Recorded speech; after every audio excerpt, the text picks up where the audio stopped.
तो देखिए आज हम लोग पढ़ने वाले हैं पीरियोडिक क्लासिफिकेशन ऑफ एलिमेंट्स। ठीक है, ये 10th का चैप्टर है और इसमें हम लोग देखेंगे कि एलिमेंट्स को कैसे कैसे ग्रुप में बांटा गया है ना, और कैसे पीरियड में बांटा गया है।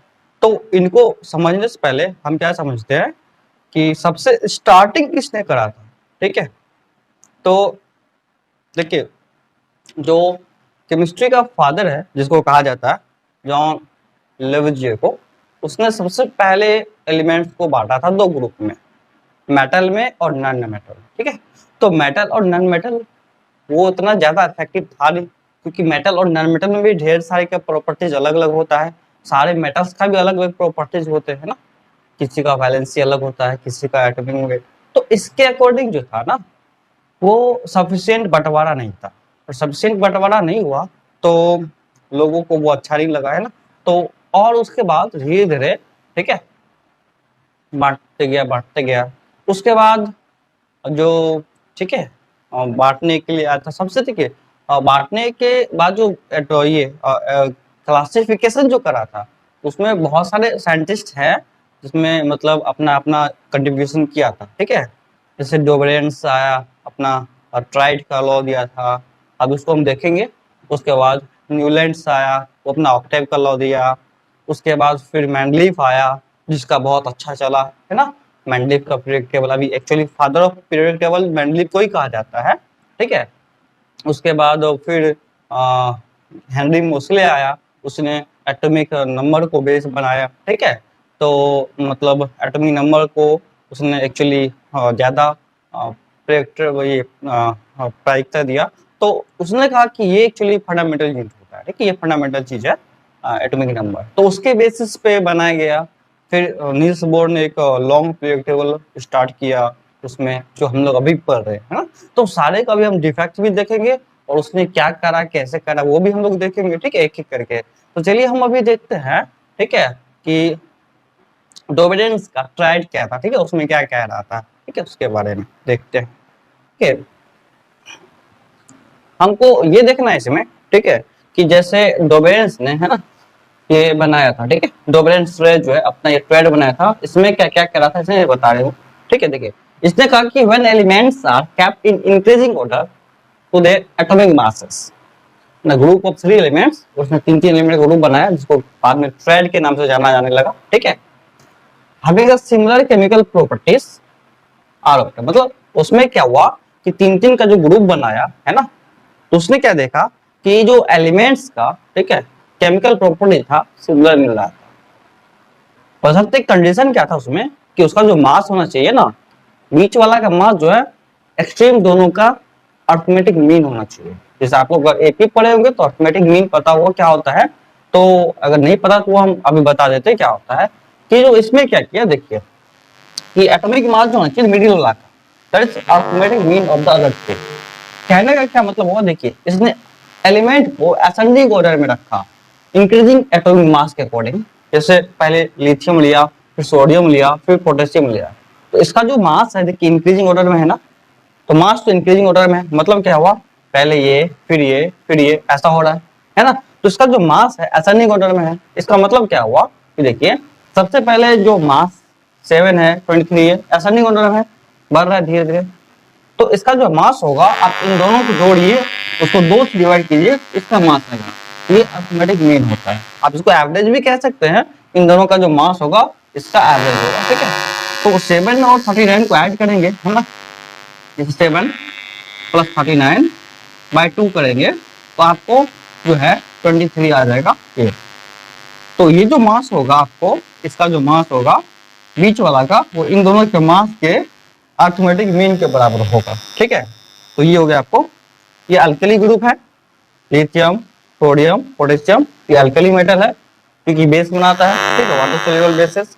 उसके बाद देखिए अल्कली अर्थ मेटल, कैल्शियम, स्ट्रोंडियम और पेडियम। इसके बाद हम करें तो इसमें क्या है मेरे पास, CaSrBa में ये देखिए असेंडिंग एटॉमिक मास रखा हुआ है ना, इसका मास 40, इसका 88, इसका 137। अगर आप इन दोनों को ऐड करके इससे 2 से डिवाइड कीजिएगा ना, तो आपको इसके अप्रॉक्स आएगा इसका मास।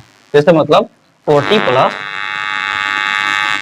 137 कीजिएगा बाई 2 कीजिएगा तो इसका जो मास आएगा ना अप्रोक्स में 40 प्लस 137 बाई 2 कीजिएगा तो जो मास आने वाला है यहाँ पे, ठीक है, वो इन दोनों के, ठीक है, 88 के एवरेज में आने वाला है, मतलब 88 के अप्रोक्स में आने वाला है, ठीक है।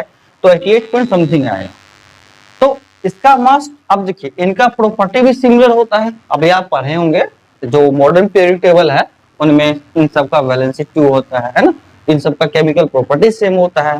तो ये वही बात बताया था, ठीक है, डोबेरेन ने क्या बताया कि अगर 3-3 एलिमेंट हम ग्रुप बना दे और उसमें क्या होगा कि बीच वाला का जो एलिमेंट का मास होगा इन दोनों के मास का एवरेज हो जाए, बीच वाला का मास मतलब इन दोनों के मास का अर्थमेटिक मीन हो जाए, तो इन तीनों में केमिकल प्रॉपर्टी सेम होगा। ये बताया था डोबेरेन, ठीक है।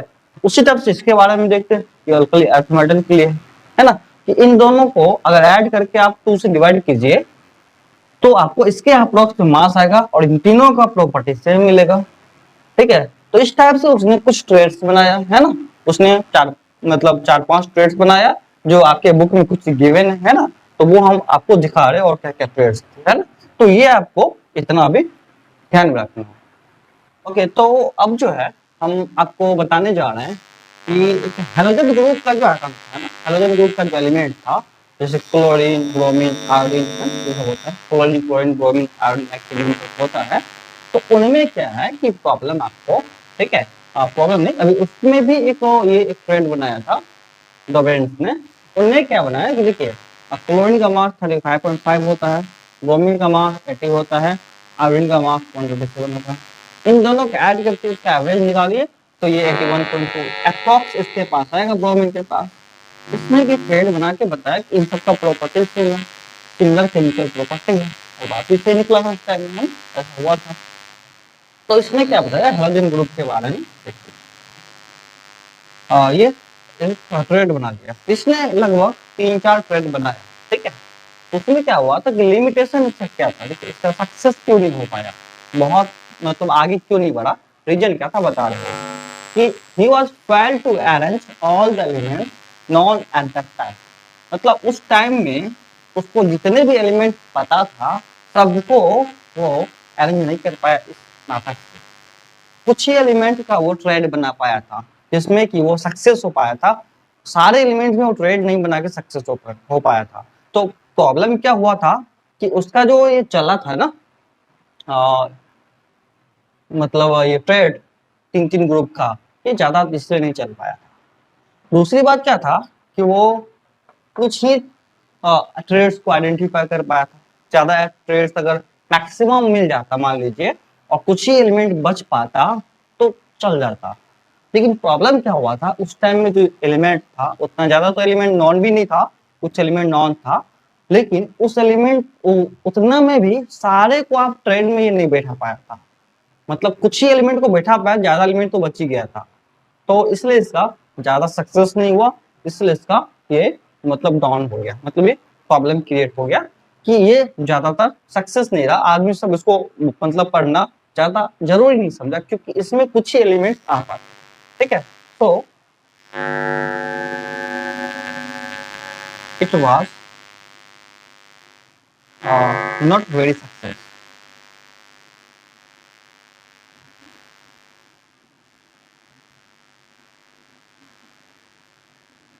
ठीक है, इसलिए ज्यादा सक्सेस नहीं रहा, ठीक है। तो ये कुछ इसका लिमिटेशन था और इसके बारे में कुछ ये आपको पता चला कि क्या क्या डोबेरेंस ने बनाया था, ठीक है, ट्रेड के फॉर्मेट में, और क्या क्या डोबेरेंस का लिमिटेशन था। आगे हम इसके बारे में पढ़ेंगे कि जो न्यूलैंड था उसने क्या बनाया था और उसमें क्या लिमिटेशन था, क्या एडवांटेज था, उसकी बात करेंगे।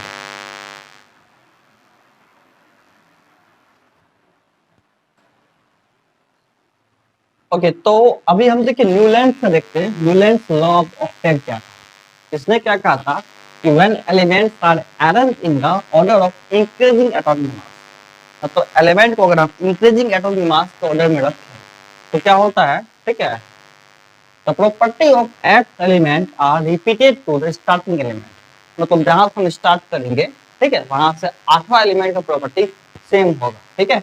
तो देखिए इसके बेसिस पे हम समझते हैं क्या कहना चाह रहा था, ठीक है। ये देखिए जैसे हाइड्रोजन है ना, लिथियम है, कहीं से हम स्टार्ट करें, लिथियम से स्टार्ट करें, तो इसके 8वें नंबर पर देखिए कौन एलिमेंट आ रहा है। लिथियम के बाद 1 2 3 4 5 6 7, सॉरी इसको काउंट करना, 1 2 3 4 5 6 7 8 है ना, 8वां नंबर पे, मतलब इसको भी काउंट करना है। तो 8वां नंबर पे जो एलिमेंट आएगा सोडियम आ रहा है ना, इसके बाद इसका दोनों का प्रॉपर्टी मैच करेगा, ठीक है। जैसे Mg की बात करें, Mg से 8वां नंबर पे चलिए तो आएगा सी, आपको इन दोनों का प्रॉपर्टी मैच करेगा। ठीक उसी टाइप से, जिस टाइप से आपको हारमोनियम का जो इंस्ट्रूमेंट होता है ना, उनका जो 8 मतलब के बाद सा रे गा मा पा दा नी सा नी दा प म ग रे सा, उल्टा होता नहीं है, तो एक दूसरे के साथ जो है ये रिपीट शो कर, रिपीटेशन शो करता है। तो इसने बताया उसी टाइप से, जिस टाइप से वो शो कर रहा है ना रिपीटेशन, उसी टाइप से ये भी रिपीट होता है एलिमेंट। 8वां नंबर का प्रॉपर्टी, 8वां नंबर पर स्टार्टिंग आप जहां से करें वहां से 8वां नंबर का जो एलिमेंट होगा, ठीक है, उसका प्रॉपर्टी और इसका प्रॉपर्टी जो है सेम होगा। उसने क्या कहा था कि अगर एलिमेंट को आप इंक्रीजिंग एटॉमिक मास के अकॉर्डिंग रख रहे हैं, तो प्रत्येक 8वां एलिमेंट का जो प्रॉपर्टी होगा पहला वाला से जहां से स्टार्ट कर रहे हैं वहां से मैच करेगा। ये बताया था न्यूलैंड्स लॉ ऑफ ऑक्टेट। इन्हीं को ये लिखा हुआ है ना ये चीज, और ये हम अभी समझा रहे थे आपको। लेकिन अनफॉर्चुनेटली बात क्या हुआ, ये भी सारे कैल्शियम के बाद जो है मिलना इसका प्रॉपर्टी बंद हो गया, ठीक है। इसने कुछ हद तक इसका प्रॉपर्टी मैच किया, लेकिन सारे का प्रॉपर्टीज मैच नहीं किया, ठीक है। और दूसरी बात है, इसमें देखिए क्लोरीन के साथ में कोबाल्ट और निकेल को रखा है। अभी आपको पता होगा कि कोबाल्ट और निकेल का प्रॉपर्टी अलग है, ये सब तो मेटल है ना, ये तो गैस, इसके साथ प्रॉपर्टी मैच कराने के रख दिया था कुछ का। तो ये भी कुछ प्रॉब्लम था इसमें, ठीक है। तो उनका लिमिटेशन क्या था वो भी हम जान लेते हैं, क्या लिमिटेशन था, ठीक है। उसके टाइम में जो बनाया था इसका लिमिटेशन क्या था, यही था न्यूलैंड्स लॉ ऑफ ऑक्टेट, जिसने बताया था कि अगर एलिमेंट्स को एटॉमिक एक सीरीज में रख दे, इंक्रीजिंग एटॉमिक को मतलब एटॉमिक मास के इंक्रीजिंग ऑर्डर में, ठीक है, तो क्या होता है कि 8वां नंबर का जो प्रॉपर्टी है ना, ये एक्स एलिमेंट्स जो है रिपीट होता है, ठीक है, स्टार्टिंग एलिमेंट के साथ, ठीक है, जहां से हम स्टार्ट करेंगे। तो देखिए एक बात तो है कि जो ये न्यूलैंड्स और डोबरेन्स ने अपना पीरियड टेबल बनाया, उसने एक कंक्लूजन तो बहुत अच्छा बता दिया कि मास और केमिकल प्रॉपर्टी में कुछ ना कुछ सिमिलरिटी होता है एलिमेंट्स, ठीक है। ये बहुत एक अच्छा इंपॉर्टेंट कंक्लूजन निकाला था इन दोनों ने, डोबरेन्स और ट्रेड ने, है ना, ठीक है। तो अकॉर्डिंग टू इंक्रीजिंग मास में उसको दिखा कि सिमिलर केमिकल प्रॉपर्टी मिल रहा है। तो उसके बाद क्या करा कि इसका कुछ लिमिटेशन है ना, ये क्या क्या लिमिटेशन था वो हम बता रहे हैं। कि पहला तो after the calcium every eight element did not possess similar chemical properties, मतलब कैल्शियम के बाद जो है सारा 8वां नंबर का जो एलिमेंट है सेम केमिकल प्रॉपर्टीज नहीं मिलता था। जैसे हम इसकी बात करें इंडियन से, तो यहाँ से ये क्या कहते हैं, यहाँ से ले लीजिए आर्सेनिक ले लीजिए या कोई भी ले लीजिए, जिरकोनियम ले लीजिए, ठीक है, कोई भी कॉपर ही ले लीजिए। तो इसका जो 8वां एलिमेंट है ना, जो 8वां एलिमेंट होगा उसका प्रॉपर्टी मैच नहीं करने लगा बाद में, ठीक है। तो क्या हुआ, क्या प्रॉपर्टी जो मैच नहीं कर रहा था, तो यहाँ तक ये अप्लाई हो रहा था, तो प्रॉब्लम होने लगा इसमें भी, है ना। उसने क्या बताया था, दूसरा ये है कि Newland assumed that only 56 elements exist in nature, but after discovering of new elements their property did not matches। मतलब क्या हुआ देखिए कि जो न्यूलैंड्स को लगा कि अभी तक नेचर में 56 एलिमेंट है और इतना ही रहेगा दुनिया में, इससे ज्यादा नहीं हो सकता है, इसलिए उसने कैसे भी कैसे करके प्रॉपर्टी जो इस सबका मैच करा दिया। बाद में जब कुछ न्यू एलिमेंट्स का डिस्कवरी होने लगा तो उसका प्रॉपर्टी भी तो मैच नहीं करने लगा, इसमें फिट नहीं कर रहा था, तो प्रॉब्लम होने लगा फिर से इसको, है ना। तो क्या करा गया इसमें कि ये फिर से क्या किया देखिए बताते हैं। आगे जो है यहाँ पे कोबाल्ट और निकेल को इसने क्या किया, ये देखिए गैस के टर्म में रख दिया, कैल्शियम फ्लोरीन हाइड्रोजन के पास रख दिया, है ना। जो कि प्रॉब्लम क्या था कि इसका प्रॉपर्टी और इसका प्रॉपर्टी अलग अलग था, है ना। इसका प्रॉपर्टी जबकि आयरन से मिलता है तो आयरन को अलग रखा, इसको अलग रखा। आयरन को भी देखिए ऑक्सीजन सल्फर में रख दिया, है ना। तो प्रॉब्लम क्या, ये सब गैस, ये सब, ये मेटल, तब भी प्रॉपर्टी मिसमैच हो रहा था, है ना। तो ये इसने गलती करा, ठीक है। तो कुछ ये और भी मिस्टेक है, वो हम तो वो भी लिखा देते हैं आपको, ठीक है।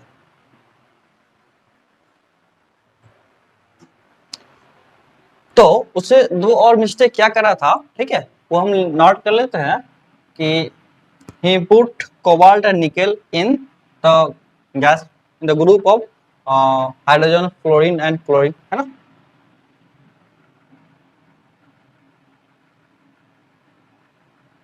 put the cobalt and nickel in halogen group।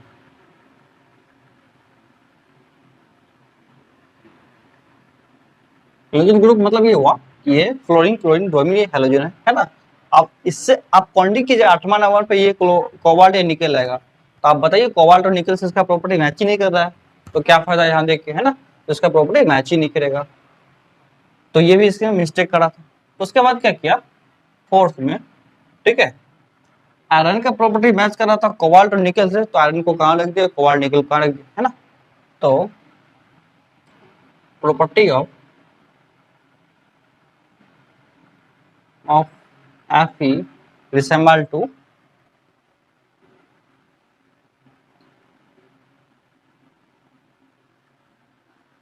Fe and sorry, CO and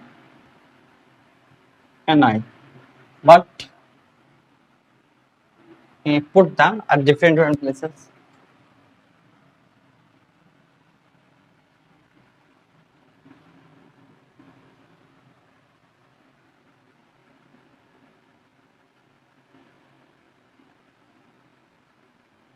मतलब क्या हुआ, देखिए इसने क्या करा कि देखिए यहाँ पे कोबाल्ट और निकेल और आयरन, यहाँ पे इनमें प्रॉपर्टी मैच कर रहा है, इन्हीं को अलग अलग रख दिया। तो प्रॉब्लम होने लगा कि बाद में ये बता होने लगा कि भाई इनका प्रॉपर्टी तो सेम है, आपने इसको तो अलग रख दिया, है ना। तो ये होने लगा कि प्रॉपर्टी मिसमैच होने का ये भी एक रीजन होने लगा, ठीक है, कि जिसका जिसका प्रॉपर्टी सेम है उसको उसको आप अलग अलग रख रहे हो, तो प्रॉपर्टी तो मिसमैच करेगा ही, है ना। तो इस टाइप से उसने क्या करा कि ये जो ग्रुप बनाया, ठीक है, ये जो आपको न्यूलैंड्स ने अपना एक ये टेबल बनाया, इस टेबल में उसने मतलब कुछ एलिमेंट हद तक जो है ये सही रहा, बाद में क्या हुआ, ये प्रॉब्लम होने लगा, ठीक है। लेकिन एक और बात, सबसे इंपॉर्टेंट बात क्या बताया इसने, कि ये जो है ना एटॉमिक मास में और केमिकल प्रॉपर्टीज में कुछ रिलेशन होता है, ठीक है। एटॉमिक मास में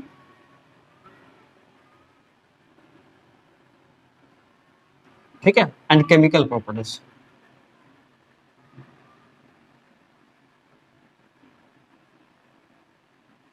इसमें कुछ रिलेशन होता है। इसी के बेसिस पे क्या करा, है ना, इसमें ये आगे इसको फर्दर जो क्लासिफिकेशन किया गया एलिमेंट का, जो मैंडलीव थे, है ना, मैंडलीव ने जो इसका बनाया था पीरियड टेबल, वो इसी के बेसिस पे बनाया। लेकिन उसने एक और काम क्या करा कि देखिए उसने एलिमेंट का जो है ना सारे जो हैलाइड्स से, जो मतलब क्या कहते हैं हाइड्रोजन के साथ ऑक्सीजन के साथ, है ना, तो मैंने सबका रिएक्शन करा करा के एक एक ग्रुप में रखा, ठीक है, कि सबका प्रॉपर्टी कैसा सेम मैच कर रहा है ना, कौन सा मतलब ऑक्साइड के साथ रिएक्शन करके क्या बना रहा है, कौन सा हाइड्रोजन के साथ रिएक्शन करके क्या बना रहा है ना।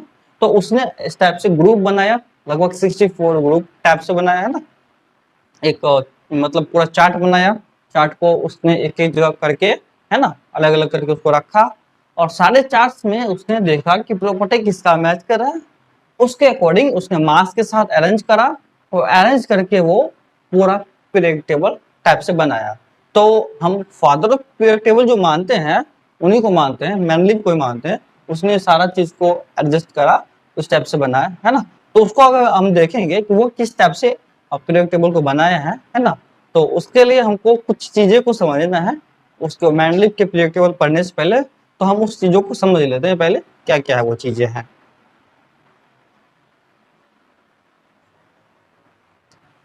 ग्रुप जो है, ठीक है, ये पीरियड है। ग्रुप जो होगा ये हॉरिजेंटल, ठीक है, जो होता है ये पीरियड होता है, ऐसा लाइन जो रहेगा आपको, ऐसा जो लाइन होगा ये पीरियड है। और वर्टिकल जो होता है ना, वर्टिकल वर्टिकल वाला जो होता है ये ग्रुप होता है, ठीक है।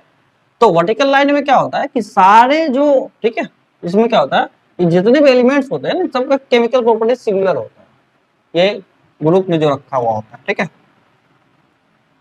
उसके बाद यहाँ पे हॉरिजॉन्टल लाइन की अगर हम बात करें, ठीक है, इसमें तो इसमें भी जो एलिमेंट्स होंगे ना, इसका भी प्रॉपर्टीज कुछ का मैच करेगा, कुछ का मतलब डिफरेंट डिफरेंट होता है।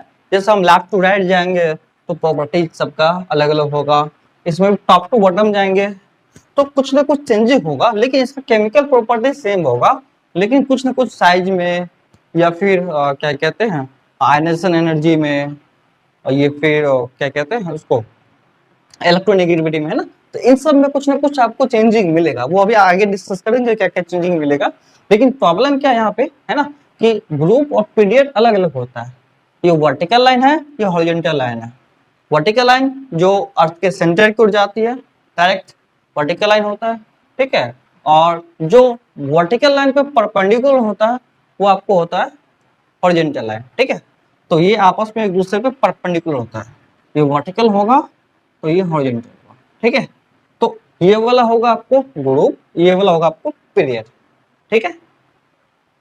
तो आई थिंक ये बात आपको समझ में आया होगा कि ग्रुप और पीरियड का क्या लोचा था, ठीक है। तो हम उसके बाद आगे इसमें ग्रुप और पीरियड को डिटेल में पढ़ेंगे, ठीक है। तो अभी बस ये तो हम लोग का डेमो था, ठीक है।